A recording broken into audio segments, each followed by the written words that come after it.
To be, to become, to begin, where the river leans to the sea.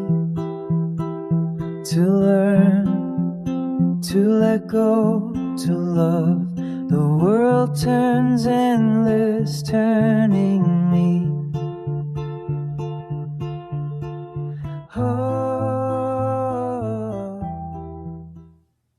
Okay, here we go with another explorative one. You're in the process of writing an essay, and we're gonna revolve or move around the thinking of your current thinking around that. And the general topic is life and death.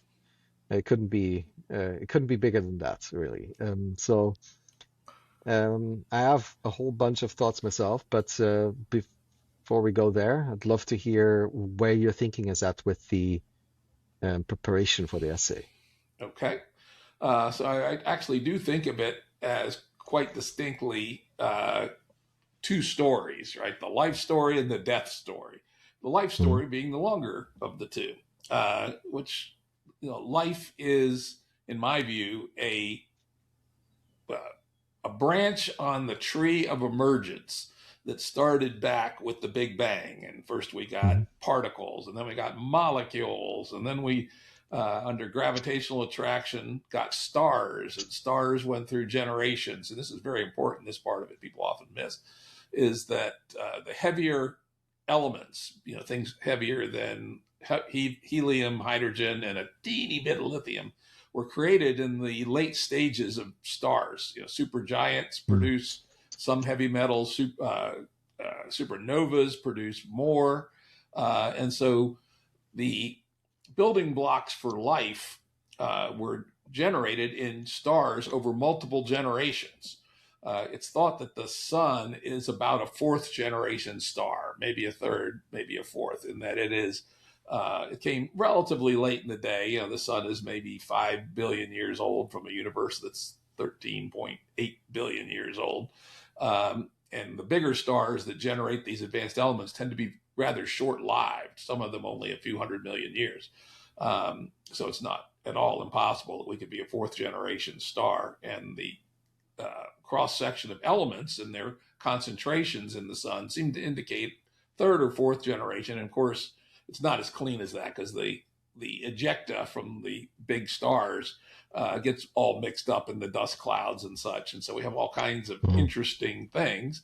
And there's a subset or there's a set of them that are necessary for at least the kind of life that we are, including some odd ones. Something that's in all life, all Earth life, is molybdenum, which is something you're not going to find floating around out in interstellar space, at least Okay. not until a star gets big enough to do some creation of new elements and firing out there. And literally, human life is, or any life on Earth that we know of, the descendants of Luca, our last universal common ancestor, all require molybdenum, and they require a bunch of other odd trace elements. And Mhm. so the universe had to physically evolve for a long time before we had the prerequisites for at least our style of life. Whether that is probably common, that throughout the galaxy and throughout the universe, over billions of years, a concentration of these trace elements has built up, sufficient for at least our kind of life and maybe for other kinds of life. But in any case, in our particular neighborhood, enough of these things had been created in previous generations that the Earth had a fairly decent concentration of them, enough for life. You don't need a lot, just need a teeny bit of these trace elements, but you do need some of them. Uh, the life then came together on Earth. And what does that even mean? To my mind, it means metabolism, information processing, and protection. Uh, Membranes. Mhm. Early pre-life was probably chemicals in a pond or near a black smoker underwater vent, or deep in the earth, that was not contained in a membrane, and it would start to get a little bit more complex, then it'd be dispersed by something that happened, a water current came by or something. And so it didn't get very far. Probably relatively early in the process, the concept of a membrane formed, and it turns out there are some chemicals, fatty acids, that you put them in water, and they react with the water so as to produce a membrane where the inside of the membrane has one pole of the fatty acid and the outside has another. It's not a very smart membrane, but it's enough to allow concentrations of chemicals to occur. So then next, probably, people argue about this, so don't take this for gospel. I have done quite a few podcasts on origin of life, so go listen to those for alternative stories. The metabolism started to occur, which is the ability to make new molecules out of old molecules, in particular, to take smaller molecules and stitch them together, make bigger molecules out of them. And things would come in through the membrane and then would hit the metabolism, which was a series of cycles that continue inside the membrane, and then produce energy, produce building material, etc. And then, but those weren't too long lasting either. They'd pop after a while, or they get the balance would get to be wrong, and there wasn't enough information to constantly be reinventing and holding the thing together coherently. So somewhere along the line, information processing molecules were created by the metabolism. One theory says it was RNA first. Others say DNA came first. Some say both were needed together. And the interesting things about both of those is they can transfer information. RNA typically is used for transferring information within a cell. DNA is also does some of that, but probably more importantly, it creates not really the template, but creates the, and it's not really instructions, but it's a series of chemical moves that it makes that allows the emergence of a life form. That tells how to make the chemicals that are the membrane. It tells how to make the chemicals that are the metabolism. And while the RNA is involved in spreading that word around the cell. And somehow it all came to a sufficient level of efficacy that life ignited, right? And probably there was lots of proto-life that evolution tried to build. It would build membranes with information, but not metabolism, or the membrane wasn't good enough, or the information processing wasn't good enough, or the membrane wasn't effective enough, didn't produce all the pieces that needed. But somewhere along the line, probably about 4 billion years ago, a sufficient ensemble of life came together and fired in a solid fashion, and life, our chain of life, began. And somewhere not too far after the beginning of life, maybe a couple 100 million years, we find the last universal common ancestor to us, meaning that all life on Earth, fungus, trees, paramecium, frogs, elephants, and us, are all descended from a single organism about 3.7 billion years ago, probably, which is really quite remarkable when you think about it, that none of these other competing forms of life has left any descendants. We don't quite know when they died out, but we do know that everything that exists today descended from a single organism quite a long while ago. And of course, when it reached that sufficiency, it has the ability to basically divide and grow. And then later, sexual reproduction was invented in the animal strings, and more information processing could go on and could be selected for via Darwinian evolution, and cells and life got smarter and smarter, intelligent. Intelligence meaning make good decisions in your environment. And this is very important. It means nothing about consciousness, at least in my view. That something can be very intelligent and have no consciousness whatsoever, and something can have consciousness, not that much intelligence. An example of something with high intelligence and no consciousness would be a Waymo, a self-driving car. It's amazing the amount of processing it's doing. It's amazing the amount of mechanical things it can do via information processing. But there's no reason to believe at all that there's any consciousness at all in a Waymo or in a chess program, which smarter than the smartest human in chess, but again, no reason at all to believe there's any consciousness in that. So then we have these ever increasing efficacies of different kinds of life. And then in a big breakthrough around 550 million years ago, so-called Cambrian explosion, the kind of multicellularity that we know that humans have many different kinds of cells, and we're basically built from cells, which are tiny, most of them microscopic. This breakthrough allowed the emergence of animals. And animals tend to be, though they aren't always, mobile. Many of them are predators. And the life of a predator or prey in a world with predators requires higher intelligence to survive as either a predator or a prey. And the neuron was evolved just a little before the Cambrian explosion, probably not a coincidence.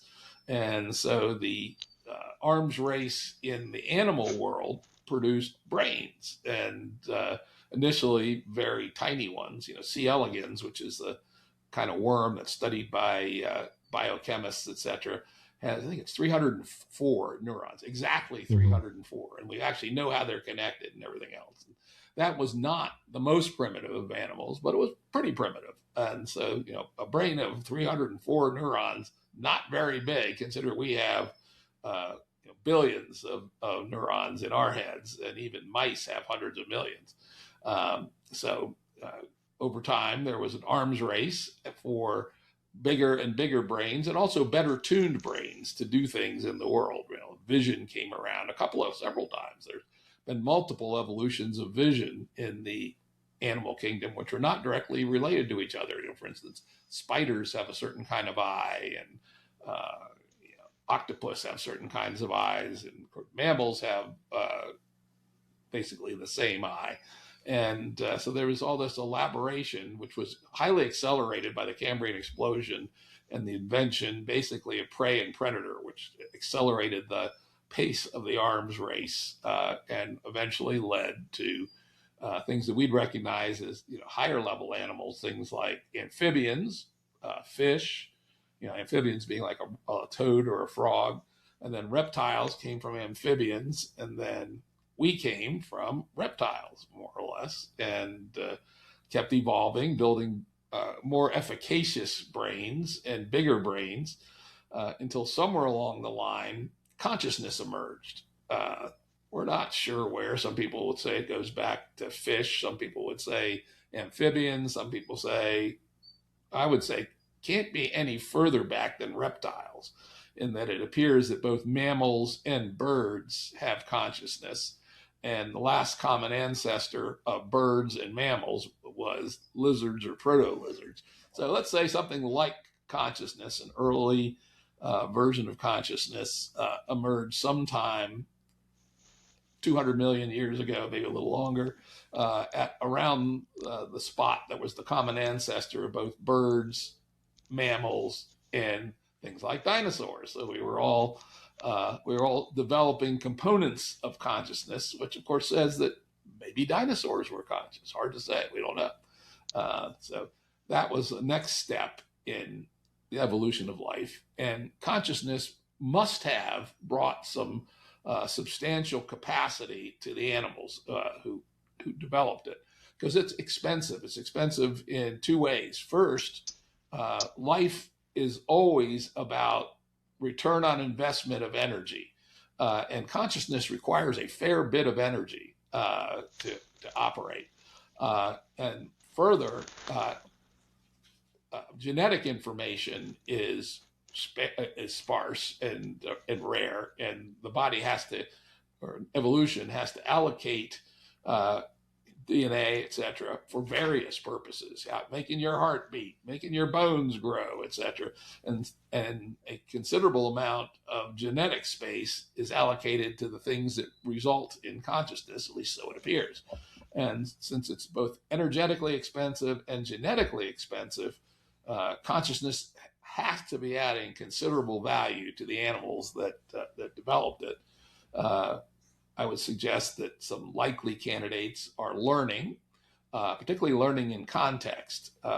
For instance, creating episodic memories that include the context as well as the perception, as well as the action taken and the reward gotten. So it's a considerably more richer form of memory than, for instance, a microorganism that learns. If I turn right, I get sugar. If I turn left, I don't. And after a while, it'll learn to turn right. But in a very unsophisticated, simplistic way, the kind of learning that comes with consciousness is quite a bit more powerful, even for things like C. elegans that we talked about earlier. They can learn quite a bit more than a microorganism similar size that does not have something vaguely like consciousness. And then once we got to the larger mammals with true consciousness, I'm going to retract that. C. elegans probably not, almost certainly not conscious.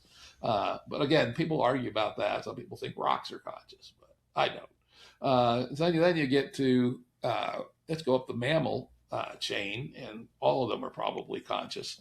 And that consciousness gets more and more powerful. Chimps have pretty amazing consciousness. They have social systems. They have the use of tools, use of gestures, quite complex hierarchical society, etc. All of it mediated by conscious nervous systems. And then finally, we get the good old humans, post chimps.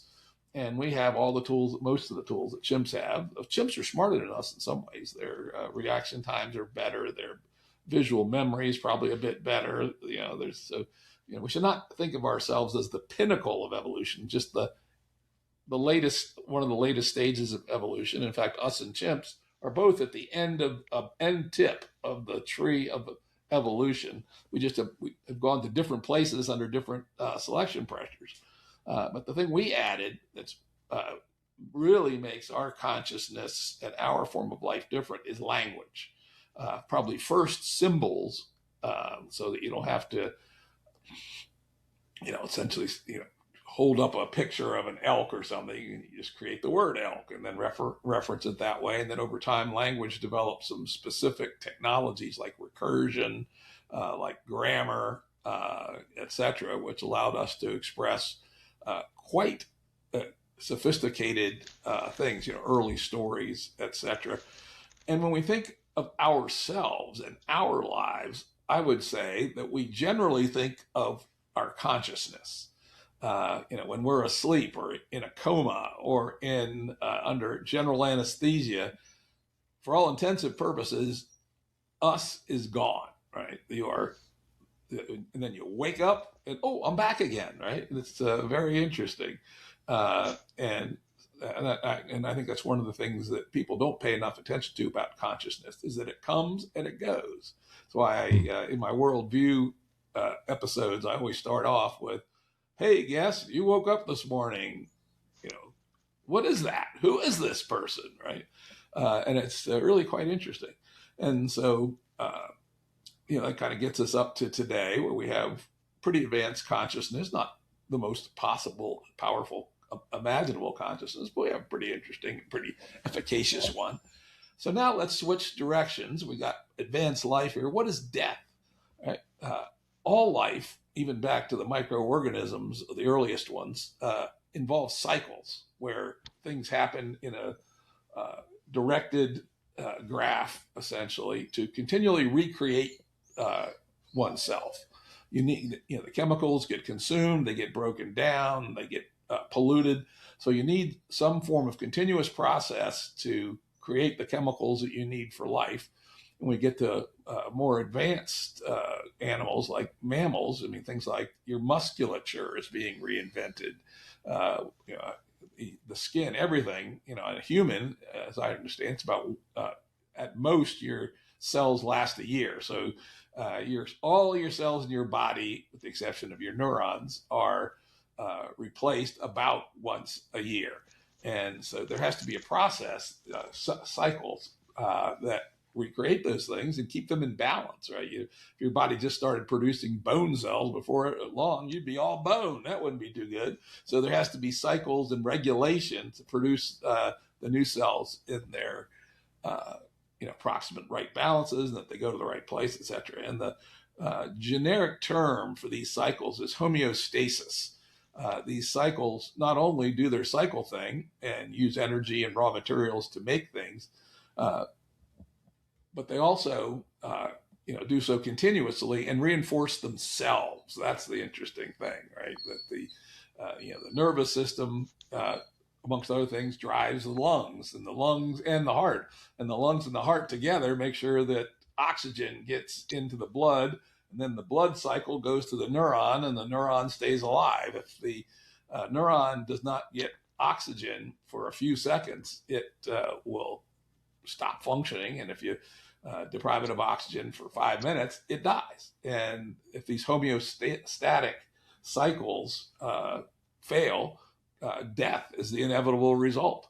At different speeds, the heart and lungs, in the minutes range, digestive system in the weeks range, water system in the days range.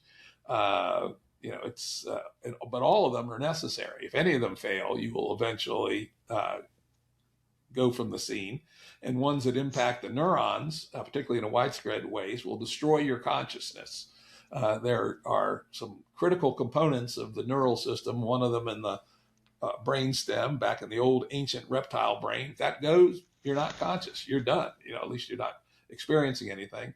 The thalamus, which is a piece of the midbrain, if that becomes damaged or dies, you are no longer conscious, period. There are parts of the cortex, you can lose a fair bit of the cortex and still be conscious, but there are certain areas of the cortex, but if you lose too much of it, then again, you will lose consciousness. And if you lose enough and it all dies, then you won't come back. So your consciousness, which is you, which is the real you, I would argue, other people disagree with that, but that's all right, is gone. And so when we come to death, what is it? Death is when your homeostatic cycles stop working at a rate sufficient to keep themselves working. Because keep in mind, they're cycles. They always have to operate continuously as cycles. And when enough of those homeostatic cycles die, particularly the oxygen one, then you die. Your consciousness dissipates. Game over. And that's all she wrote, people. When the homeostatic networks break down, you are now a bag of chemicals. Sorry about that, folks.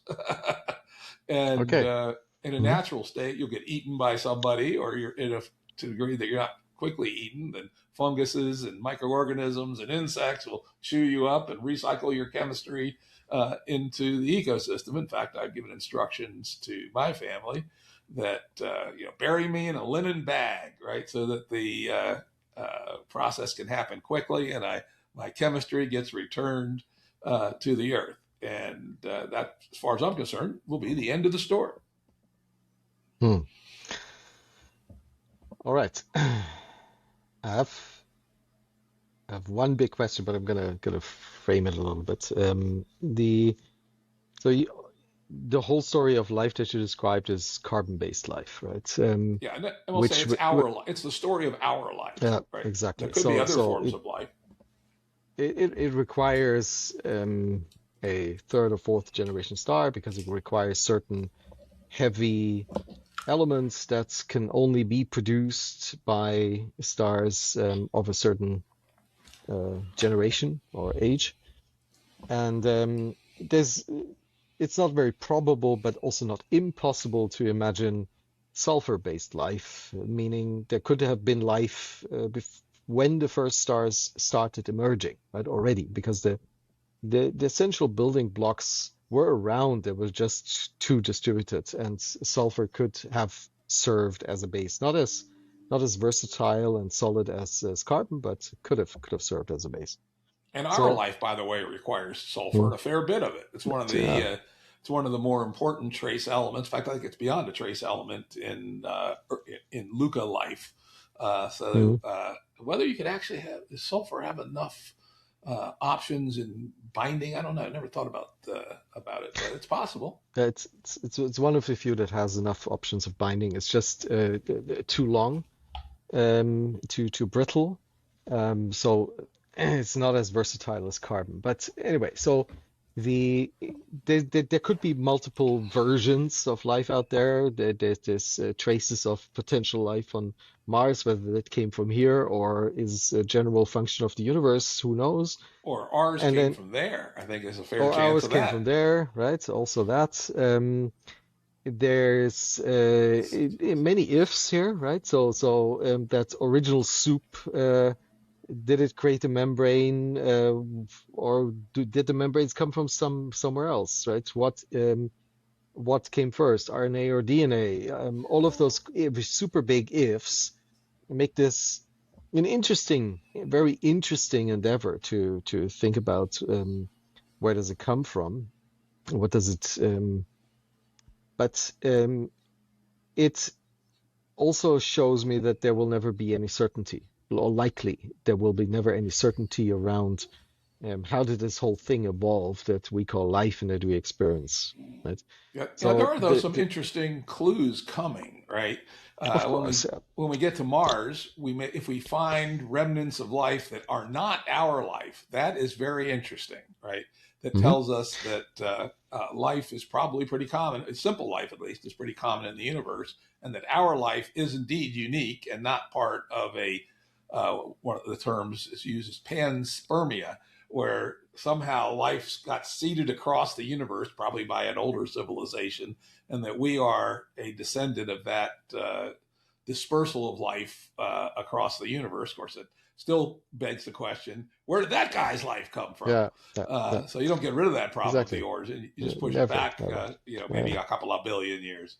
And So the and other then, one is mm, Enceladus, the Mars of Saturn, which looks maybe promising for life. It's got a water ocean beneath the mhm, surface. It's probably got it has a rock core, so it has sources of these elements, including trace elements, etc.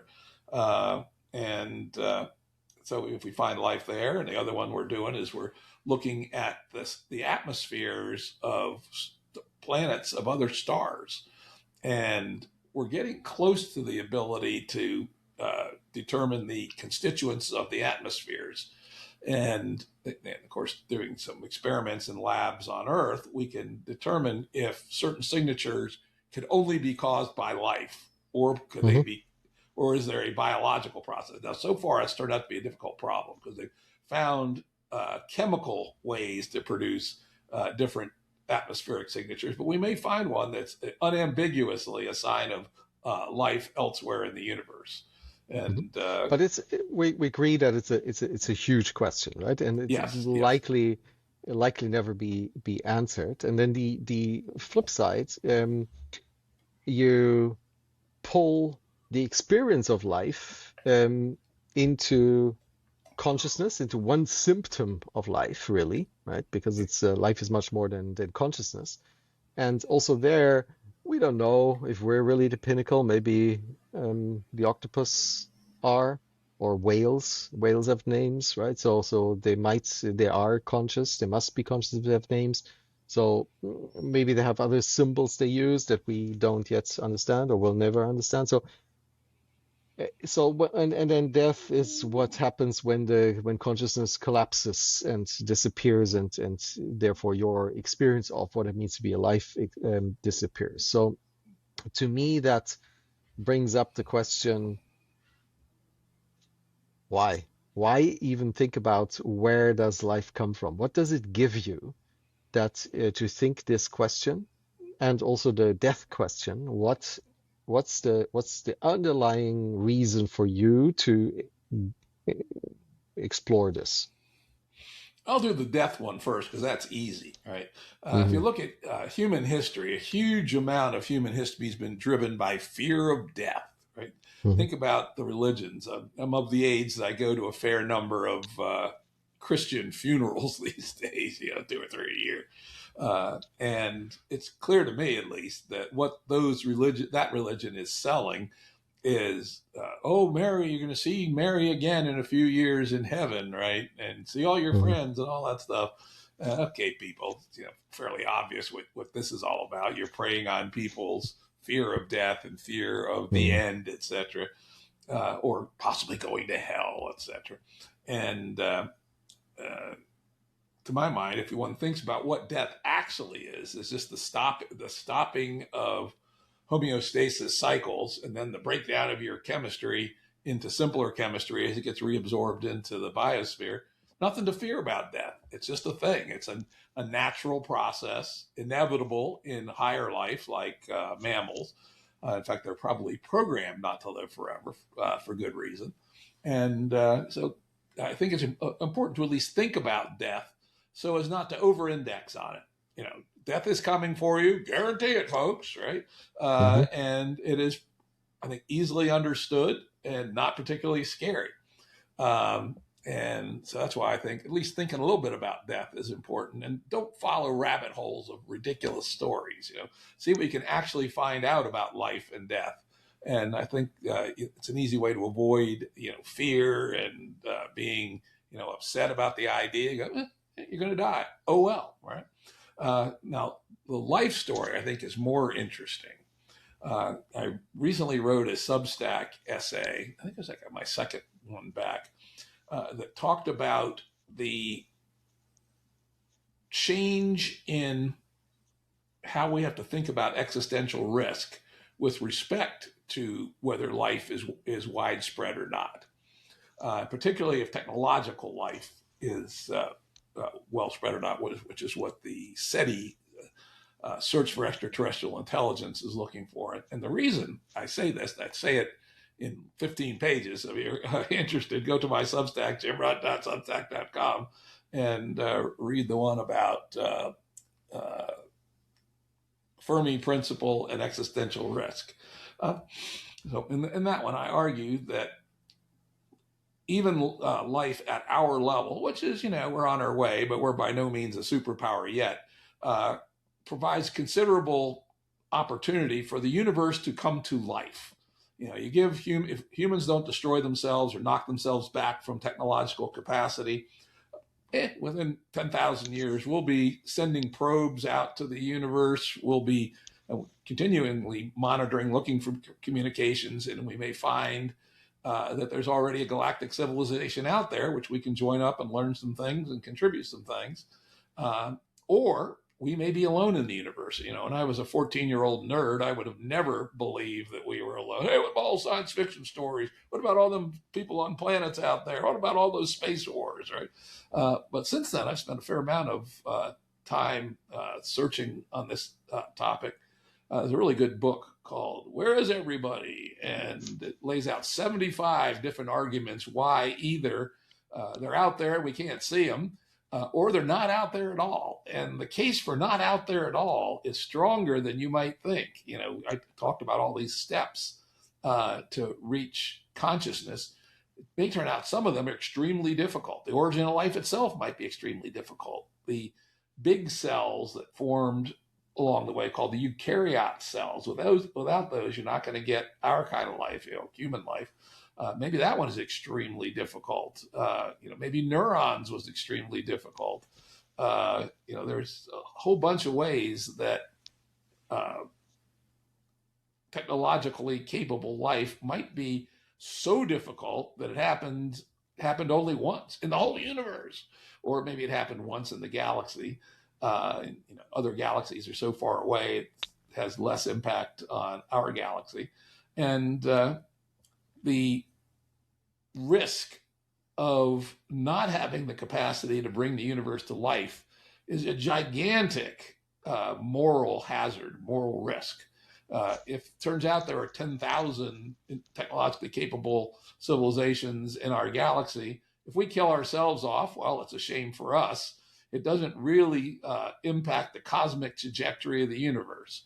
But if we're the only one, if we're the only technologically capable species in the universe, to go to the most extreme case, then if we kill ourselves off, then we have made the ability of the universe to know itself to grow in complexity more or less in an open-ended fashion, basically the universe loses all that. And until we But know the answer, we have to be extra careful, is what I would say. but isn't that a scaling up of the fear of death? So if you say, well, death is nothing but the consciousness going away, and the cells and the atoms being recycled into the next generation of life, then you could argue the same about this instance here, right? The actual this instance being this planet with this kind of life on it, um, the it's the argument of making ourselves the seed of life in the universe then turns into a religious argument, really, right? Instead of saying, oh, let's just let it happen and see where this takes us on this planet. So why would we bother? I have a values judgment on this, which is that Hmm. life is more interesting than non-life. Okay. That the degrees of freedom of life in terms of solving problems, creating stuff, making art, having sex, having emotions is just fundamentally more interesting than a universe of rocks that just sit there. And Hmm. hence, it would be a damn shame to not bring the benefit of life to the universe. That's basically it right there. Hmm. Okay. And what about your own? So the you could give the exact same argument for trying to prolong or extend or protect um, your a human's individual's life, right? So it's more And fun to most be of us, conscious than not to be conscious. yep, that seems to be the case. And most humans do, right? We avoid walking in front of buses. We don't drink to gross excess, at least once we're 25. We're careful with guns. We Hmm. do. We go to the doctor when we're sick. So I think that most non-mentally ill humans do take considerable effort into extend their life as long as they can. But for historical reasons, evolutionary reasons, at least so far, the ability to extend our lives is limited to maybe 100 years, 110 years. Now that will no doubt be pushed forward by better medical technology and such, and could possibly be pushed very far forward by things like brain uploading. And people will be interested in those. Some will, some won't.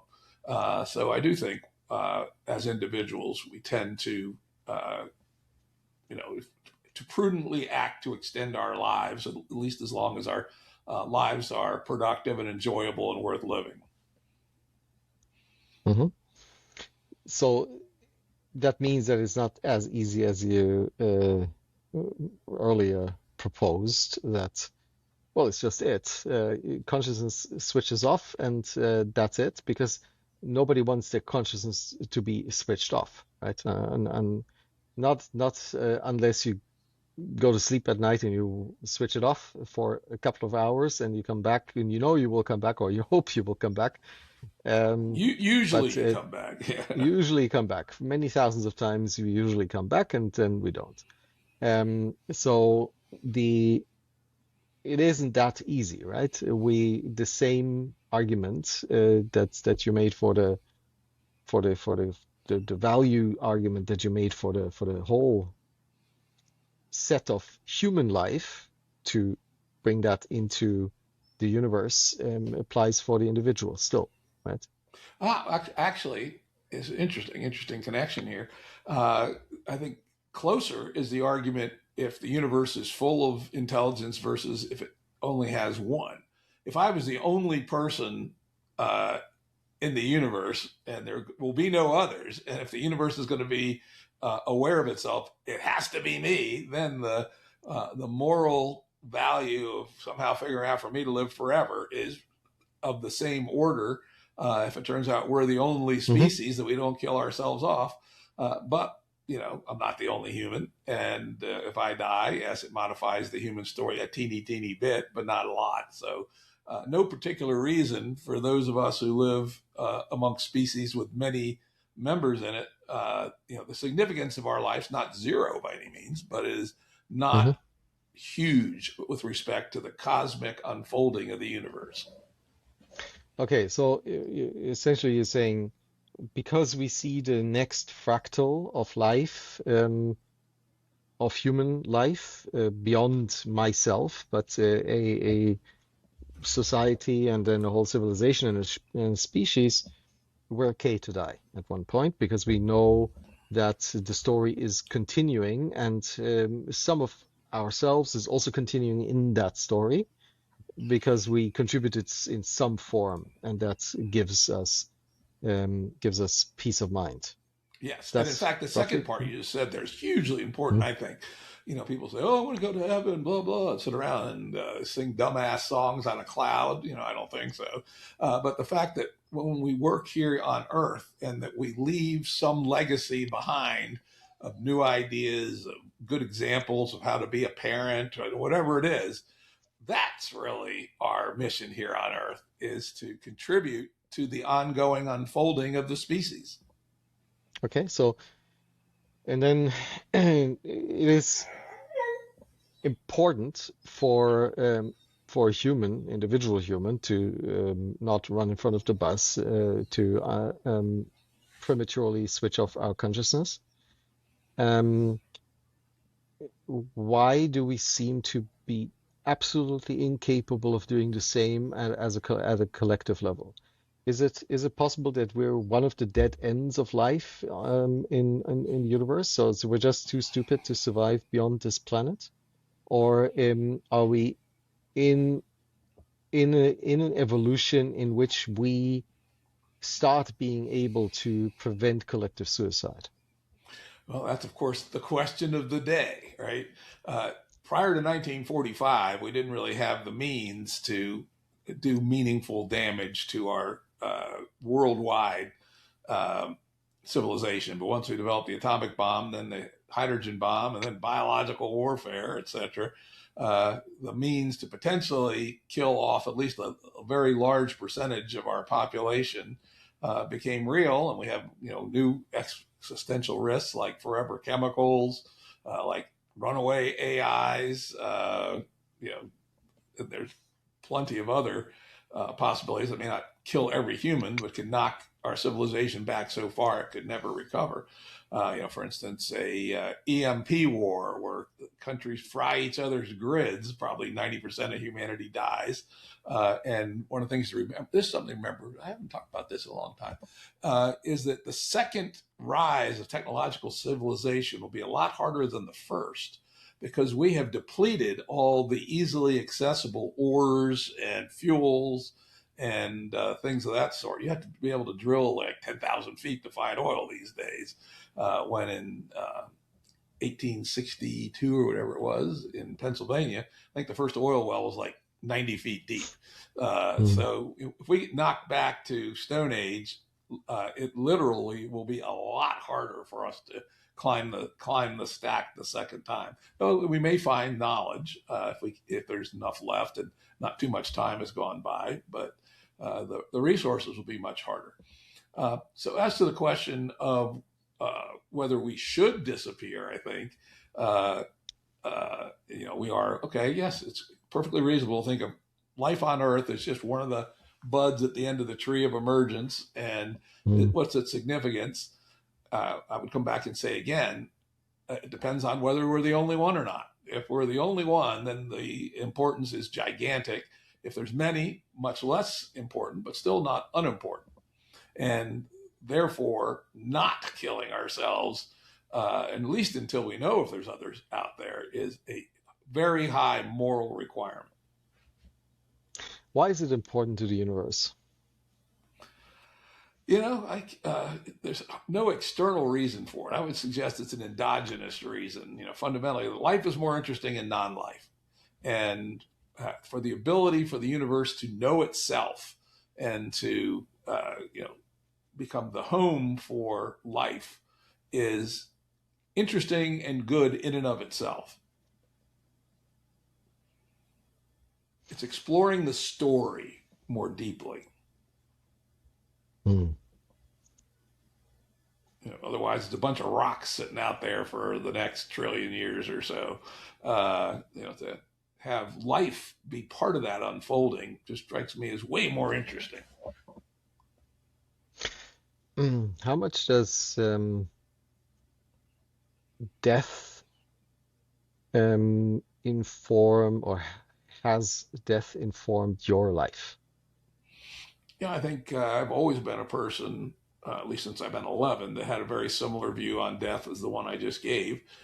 Mm, And essentially, what it provides is a bit of a sense of urgency, right? It mhm, says, all right, you only got so many years, and then you're gone, and that's probably the end of the story. So if you're going to do something in any sphere, whether it's just be a good person, whether it's reclaim an old farm, whether it's having uh, a great family life, etc. You only have only a certain number of years, and not that many good years. Now that somebody's getting old, there are a lot of things I can't do that I used to be able to do. So get on with it, people, and do what you want to do or what you can do to contribute to the goodness of our planet while you can. The other mhm, thing that's done for me is I haven't spent any time at all worrying about death and what comes after death. Long ago, I just thought, all right, the answer is when you're dead, you're a dead peckerhead. And so don't worry about it. And we do know many humans spend vast amounts of time worrying about that topic. And so mhm, I've never spent any time worrying about that topic, at least once I came to that conclusion. mhm. I haven't had a near-death experience in a classic sense. I was in some situations where it was a very, very close shave, but nothing like out-of-body experiences or anything like that. So where there was actual danger, or yeah, there was actual danger, but not anyway. Um, there's a very interesting uh, thing that I have um, noticed where the moments where I feel most complete and full of joy about life and full of life are also the moments where I would be most okay to die at the same time. I'm wondering whether that is something you also have experienced, and what would you make of that if you have? That's an interesting question. I'm not sure I've ever had that experience because I always think that there's new cool things to do. I've never Yeah, done of course. anything that's so cool. I go, okay, now I can just shut it down and be happy, right? I'm, I'm not all that teleological. Uh, I just go out and do stuff, right? Hmm. And none of them have been significant enough saying, oh, I have, reached my life's potential, blah, blah, time to check out. Bye. No, Uh, that's not the feeling. So there's always some next step, of course, right, right? But right. there will always be some next step. There will Yep, always be something next to experience to that your consciousness wants to go to. yep. But but it's a different kind of there's a certain satisfaction, a certain clarity about the it's, in a way still, despite the fact that there is more to explore and more to do and more to experience, um, it's a okay, job complete situations, job complete feeling, and then everything after that is kind of optional. And the first time I've had that, I was around 20, and I've had several of those across my life. And I cannot plan for them. They just happen from time to time. And it's Yeah, I very, can't say very I've ever, interesting and very liberating. interesting. Yeah, can't say I've ever had that explicit feeling. Mm. Well, I guess the closest I had to that is when my daughter got married. And I go, okay, she's launched. She's married to a nice guy. She's got a career, uh, Mm, job mm, complete on being a parent.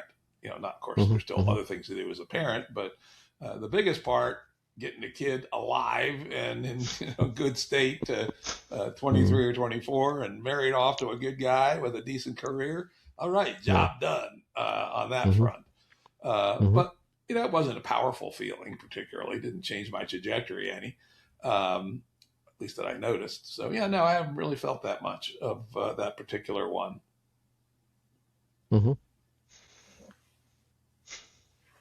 So putting out one trajectory that we didn't really explore yet was the um, being part of the greater whole, right? Being, which is gives us the permission to let go of our consciousness because we're part of the whole species. But we're only part of it really if we provide into that, right? You just pointed towards your daughter and said, okay, you actually created more life in with your life. And you can now see this in even one generation further. So job done twice over, basically. But but you're also doing all sorts of other things. Are these also part of the contribution to the greater good? And if so, what is the thing that you hope to see grow out of that? Yeah, I think everything I do, well, not everything. There's certainly some pure hedonistic things I do, but like riding on a roller coaster or eating a corn dog. But the professional things and semi-professional things I do, particularly once I retired from business, they're all about helping the world be better. Whether I'm mentoring a young business person, or whether I'm working on the Game B story, or whether I'm writing what I think at least are interesting essays for my Substack, whether I'm just having chats with smart folks like this one. I'm trying to add something of value to the world. Mm. And but am I going, oh my God, got to add this thing to the world, or my life will be a waste? I go, nah. I just try to add value to the world where I can when the opportunity presents itself. But I don't feel maniacally driven to do that. I do it as I live in the world. Hmm. But it is certainly something I pay attention to. And that's essentially the tension between meaning in life and meaning of life, right? So meaning of life, no clue, um, which forces us to have meaning in life, because without that, there's no real purpose to be alive. Um, and on an individual level, we manage to do that. We manage to contribute. And what I'm hearing is that the idea of the intergalactic species is giving humanity meaning in its existence. Yes, that gives it a reason. It gives Hmm. it a direction. We talk about. I Hmm. said, Hmm. no telos, but Hmm. this, at least very roughly, is a direction Hmm. that seems to be open ended for at least a trillion years. That hey, there's something for humanity to do for the next trillion years, and that's interesting, probably. Hmm. Hmm. And we don't know how. And it took a lot of things to explore, a lot of things to learn. If we especially run into other civilizations, lots of things to share. Uh, Hmm. it's just open-endedly more interesting, and more ways to contribute to the structure of it all. Yeah. And life structures, right? Life uh, is in a way, it produces a lot of entropy by creating structures, right? Could it be an inherent force of the nature of the universe itself in that? Yeah.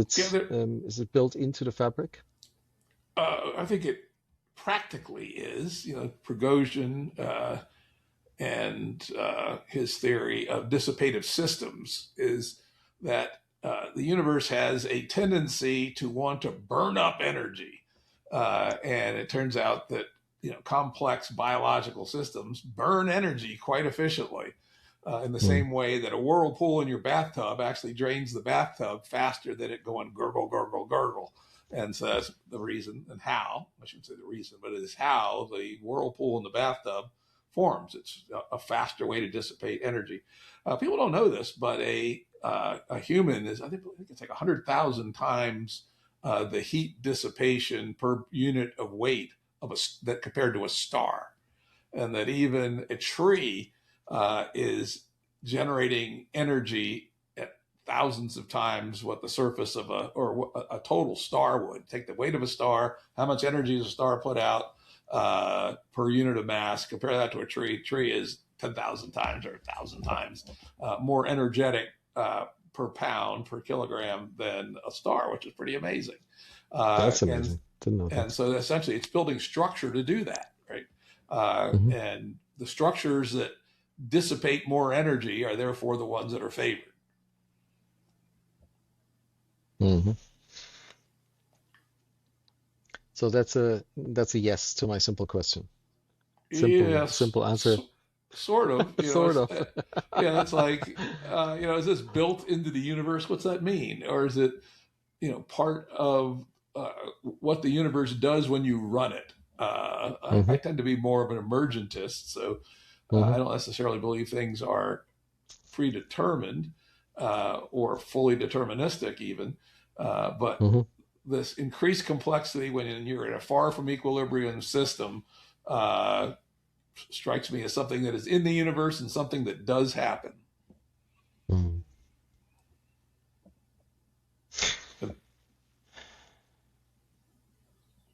What do you, if you think about the essence of what you would like to pass beyond your own life through the thinking, what is it that you would like people to be faster on, to shortcut on, right? So that they don't need decades to arrive at the same conclusion, but they can shortcut this. What are some of the most important steps that you would like people to hop over? Of course, a lot of it's summed up in my Game B talks and writings, etc., uh, Mm-hmm. uh, which is essentially we have to move from everything based on competition and dominance, particularly using money as a weapon, to a world based on cooperation in a friendlier, more humane way that increases human well being while preserving our natural complexity and our ecosystem while leaving the door open to this grand journey out into the universe that I talked about earlier. And that people, come on, don't follow your nose through life and compete by, buying a Porsche or a 10,000 square foot, which would be 1,000 square meter house. Um, Not necessary. You know, Learn to think in a different way about what your role is in life, is to make life richer, make life better for yourself and for your community. Mm-hmm. How many decades did it take you to arrive at that point? Yeah, let's see. I think I started to make the turn in 1954. So, 1950. That doesn't make any sense. So yeah, I would have been like 40 or so, 42, 43, 42, I think. Mm-hmm. Mm-hmm. And up until then, I was a classic game A player. I played the game, right? I played it in my own weird, idiosyncratic way because I didn't Mm-hmm. really give too much of a shit about the details and the signs and symbols, but I enjoyed playing the game hard, right? As I Mm-hmm. sometimes called myself game A motherfucker, right? I was good at the game. Even against what I would consider somewhat evil people, I figure out ways to beat them, and not necessarily always nice ways to beat them. But it was, uh, the 19, anyway, yeah, I was in my early 40s when I started saying, wait a minute, this is nuts, right? This does not work. This does not scale over time in a finite planet. Mm-hmm. Um, so I have an issue with authority telling me something, so I need to experience things myself. Would you say is the fastest way? Just one step back. I think what you just said, every child understands. It gets lost maybe around puberty, and then it might be regained at a later point. once you've had enough experiences that bring you back into that state, right? So there's a state that you arrive at on the other end of complexity, basically. And what would you propose is the fastest way to make all of the necessary mistakes that a person can make in order to learn what they need to learn in order to arrive there faster than 40? I will say the way I made the change and opened my eyes was to find myself in the middle of a group of people who had already made the transition. Hmm. A group of people that were, they called themselves the sustainability group. And I met them online and I go, wow, they made me move a long way in a short period of time. So find people who've already made the transition and spend time with them, interact with them, compare their values to your values, compare their way of life to your way of life. I do believe that um, participating in the new way of thinking with other people is the only way, or at least it's the most accessible way to make that progress. I don't know if I'd ever made the progress. I didn't happen to stumble onto those people. One of my heuristics is aligned with that, but only to a point, and then I fail. That heuristic is if the people around me agree too much with me, they're the wrong people. But And of course, but at that was one fun. Go ahead. Hmm? Go ahead. No, at one point, I might be in an equilibrium where it is actually a good sign that the people agree with me, or I agree with the people, whatever way around. So how do I determine that properly? Yeah, that's a damn good question. That's a matter of, uh, it's subtle. It's a matter of deep discernment. Let me give you a Mm, sense. When I encountered these folks, I was a C-level executive at a $8 billion company, right? And my first reaction, who are these fucking hippies? They're a bunch of dreamy people. They don't know shit. They get eaten alive out there in the real world. mm, And so, yeah, they certainly were people I seemed like I disagreed with initially. But then as I continued to talk with them for like 6 months, I realized, whoa, these guys see something I don't see. mm, And what they see is, literally sustainability. That our current strategy just ain't going to work over time. Sorry, people. And so, even though my initial reaction, a bunch of goddamn hippies, after a few months, I was like, those goddamn hippies are right. So there mhm, was a mhm, case of, strongly disagreeing with people. And I would say at the same time, of course, I hung out with a bunch of business dudes, right? And, I enjoyed them. We all told jokes and, played poker, what have you. But I can't say I learned anything particularly from them that I didn't already know, maybe a little business trick or two. But I couldn't feel the gradient of learning and change happening with a bunch of other C-level executives and mhm, founders of companies and what have you. It was like one of the reasons I moved away from the DC area to Santa Fe was just to get away from all that stuff. I called it the conventional wisdom. If you allow yourself to be saturated in the conventional wisdom all the time, it's also harder to make the turn towards the good. mhm. So it's in a way it's the lived scientific method. You try to falsify your in-group as much as possible by interfacing with as much out-group as possible and see if they might be right about what they see and you might be wrong.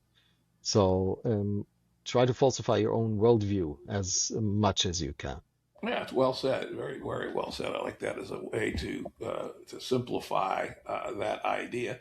Though, of course, you have to use discernment and intelligence in what outgroups you become Hmm. involved with, because you could easily fall into some kind of nutty religious cult or Mm, conspiracy theorists, or So you also have to have your own worldview that uh, provides you signals about other groups as to whether they're likely to be useful and valuable and add to your worldview, or they're going to be destructive. And I will say this sustainability group, that even though I seemed like I disagreed with their tenor, which is smaller economy, less footprint on the earth, etc. But they sent the right signals in terms of being good and honest people, being welcoming, not being censorious because you disagreed with them. They sent many good interpersonal signals, which kept me in long enough to become convinced that their ideas were right. If they had been doctrinaire, you're the kind who think that they're right and that everybody disagrees with them's the devil. That's going to drive anybody away who's on the edge of making the move but hasn't made it yet. And I think that's an important thing to keep in mind is, be open even to people you disagree with, because they might convince you or you might convince them, and both are valuable. So a steep learning gradient, noticing a steep learning gradient, in both directions, right? So that's an important prerequisite, because that also prevents you from being sucked into cults. Yep. And I will say I've always been a person who likes to climb the gradient. Is there something going on here that the more you learn, the more you learn? And particularly gradients that are near the edge of what is known and what is kind of acceptable general thinking. Not a person that likes conformity, as you said, authority. I've always been terrible with authority, right? Yeah. Anyway. And it requires, okay, gradients uphill, then you're on top of the hill and you discover, oh shit, wrong hill, right? And you need to get down the hill again. Yeah, I call it valley crossing. One of the hardest things we do as humans. We get to and by the way, the hill you're on top of may not be a bad hill on its own terms. It's a local maxima, as we would say in complexity theory. And, then this is much harder. Very few people can do this, right? Which is to pop up and survey and say, all right, is there a higher hill that's reasonably accessible to me? And if so, let me figure out how to get there. And there's a whole bunch of tactical things there. Sometimes you can get from one global maxima to a bigger local maxima by following a ridge between the two, right? Other times, I call it the valley crossing, right? That you better be well supplied, have lots of resources to march through Death Valley to the higher ridge on the other side. And then the last one, which is hardest, is the parachute attack. Basically just drop into the new higher ground. And, this is where people, quit their job in New York City and move to Big Sur or something, right? They just drop into a new environment and hope that it catches. So a lot of ways to move from your local maxima to higher local maxima. Unlikely you'll find the global maxima, but it requires some understanding of that concept and some willingness to kind of pop up and look around.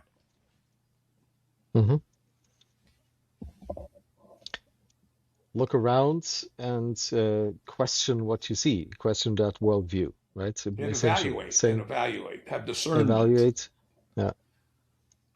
There's an awful lot of local maximas are no better than the one you're on, or worse, right? Don't assume that change for its own sake is good. And perspective, right? Imagine what your local maximum might look like from the other peaks. That's very, very helpful, right, for the discernment, because you will see a bunch of peaks around you. Which one do you choose to climb? Yep. And why? Yeah, right? That's a huge talent, and probably in relatively short supply. Most people are satisfied with the local maxima they're on. And some of them many don't even realize there are other hills to be climbed. In fact, I used to always tell my business people, the tendency of an American corporation is to climb to the top of the hill that it's on and dig in. From a cultural perspective, that makes a lot of sense, right? A culture needs some level of coherence. So if everybody's constantly valley crossing, then coherence becomes really, really hard. And so you need people sitting on hills that are somewhat stable. And then, unfortunately, most of the valley crossers seem to be dark triad types, right? Now, and they're moving ahead, doing the change, and then landing on higher grounds, and somehow find ways to exploit the rest. So, Unfortunately, we see a lot of that in the technology world, right? Where, okay, something new is happening. I can do something interesting with that, and that's valley crossing of a sort. And then when they get there on the other side, I can exploit the hell out of that. so what would light triad valley crossing look like? Well, I think one of the big differences between dark and light is that it is a group effort rather than a Hmm. small number of charismatic individuals leading a bunch of passive followers, so that it is a live group that is organizing the valley crossing. I think Hmm. that's first and foremost, and that the ethos of the group it has an immune system against dominators. Hmm. And that's one of the things that we are losing, had lost a number, a long time ago, but it's getting worse all the time. Is the valorization of dominators, right? Hmm. That someone like these tech billionaires are considered honorable and respectable people in the world, rather than you know pathological people. Sometimes they're both super talented and pathological, like Elon Musk. But our whole society since they say the 70s has changed to more and more valorization of individual characters, and frankly, we don't care much, at least socially, about their means. Hmm. Zuckerberg, for instance, right? Uh, Elon, good example. I mean, Bill Gates, Bill Gates, Microsoft in its later days became a predatory uh, and relatively bad organization. Uh, so, I think you have to be careful that you don't include those people in leadership roles, at least in your group attempt to organize an expedition across the valley. Yeah, and this is where you move the biological analogy into the cultural, right? And talk about membranes of that group, Yeah, um, building the membranes. So, and consciously building the accords or the rules mhm, of that mhm, mhm, membrane, and then the result being the currents, which is how does it feel to be in a membrane? Is doing the right thing rewarded, and is it, mhm, or is it constantly fighting you? Trying to do the right thing in game A, it's always fighting you. It's really hard, and so mhm, if because we have the wrong agreements, wrong incentive structures, wrong status games. But if you're inside of a membrane where those things have been tuned specifically so that doing the right thing is going with the currents, then you're in a world that's less susceptible to dark triad dominance. mhm. And there we are again, essentially at the topic of the last 2 weeks ago conversation.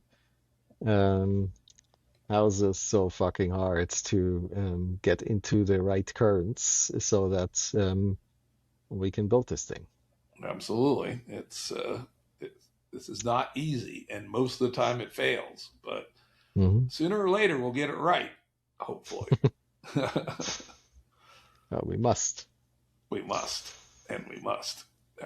We must find enough resources, and let's not be naive that we can do it just by good thinking. We also need the Mm. resources in the world to make it happen. Mm.